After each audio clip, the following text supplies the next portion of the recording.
Assalamualaikum warahmatullahi wabarakatuh. Perkenalkan, nama saya Devi Arlianti dari kelas 224B01 dengan NIM 22190119. Di sini saya akan menjelaskan tentang bagaimana beretika di kantor dan juga beretika dalam kehidupan sehari-hari. Ini adalah kewajiban serta tanggung jawab moral setiap seseorang dalam berperilaku di dalam lingkungan masyarakat.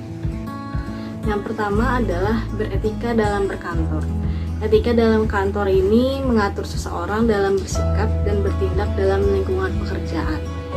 Tentu saja etika kantor ini sangatlah banyak, bahkan setiap apapun yang kita kerjakan dalam lingkungan kantor harus beretika.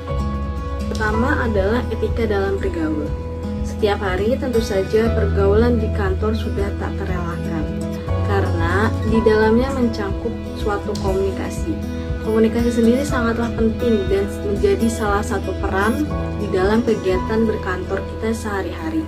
Seperti halnya seorang atasan yang berkomunikasi secara efektif dengan semua pegawai kantor, baik secara horizontal, vertikal, dan juga diagonal.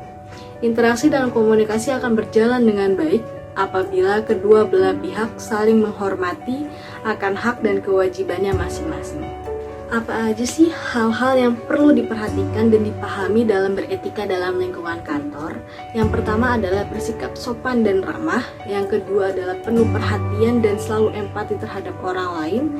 Yang ketiga adalah mampu menjaga perasaan orang lain.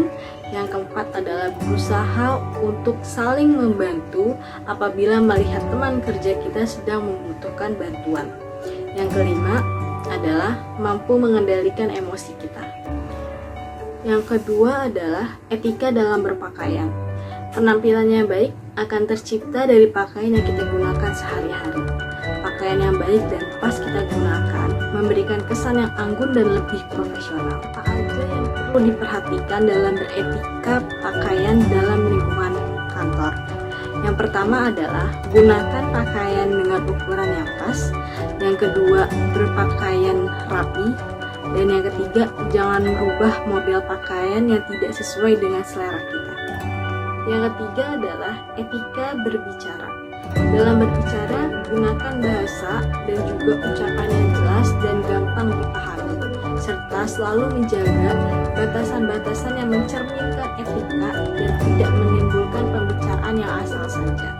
Kemampuan bicara seseorang menjadi peran penting dalam konteks menjalin hubungan komunikasi dengan hal-hal apa saja yang perlu diketahui ketika sedang berbicara dengan orang lain?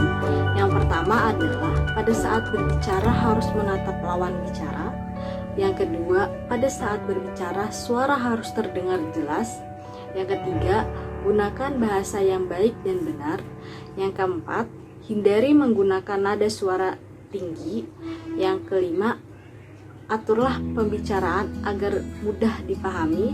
Yang keenam adalah berusaha selalu belajar untuk selalu mengimbangi lawan bicara. Lalu, apa saja hal-hal yang dihindari ketika kita sedang berbicara dengan orang lain?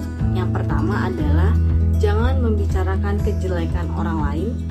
Yang kedua adalah pada saat berbicara, hindari pembicaraan hal yang sensitif. Yang ketiga, jangan selalu memotong pembicaraan orang lain. Yang keempat, jangan memonopoli pembicaraan.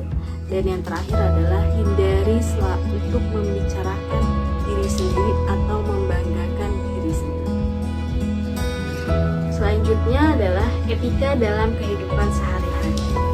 Tentu saja dalam kehidupan sehari-hari banyak sekali contoh etika yang dapat digunakan sebagai bahan acuan atau pembelajaran atas tindakan atau perbuatan yang bisa menjadikan sebuah pelajaran. Contoh-contoh etika tersebut seringkali kita jumpai di tengah kehidupan dan kehidupan masyarakat kita. Yang pertama adalah lingkungan keluarga. Pengalaman etika yang ada di dalam keluarga ini sebagai unit terkecil yang pertama kali memberikan pendidikan kepada seseorang. Yang kedua adalah contoh beretika dalam kehidupan sehari-hari di lingkungan sekolah maupun kampus. Dan yang terakhir, pada lingkungan masyarakat. Yang terakhir adalah hal apa saja yang perlu diperhatikan dalam beretika di kantor. Yang pertama adalah sosialisasi, yang kedua adalah berbicara dengan jelas, yang ketiga adalah hati-hati dalam berkomentar, yang keempat adalah kompromi, yang kelima adalah mempengaruhi orang lain, yang keenam adalah hadapi masalah, yang ketujuh adalah tidak mudah terpancing, yang kedelapan adalah jangan takut akan suatu perubahan, dan terakhir adalah lepaskan ego. Sekian dari saya, terima kasih.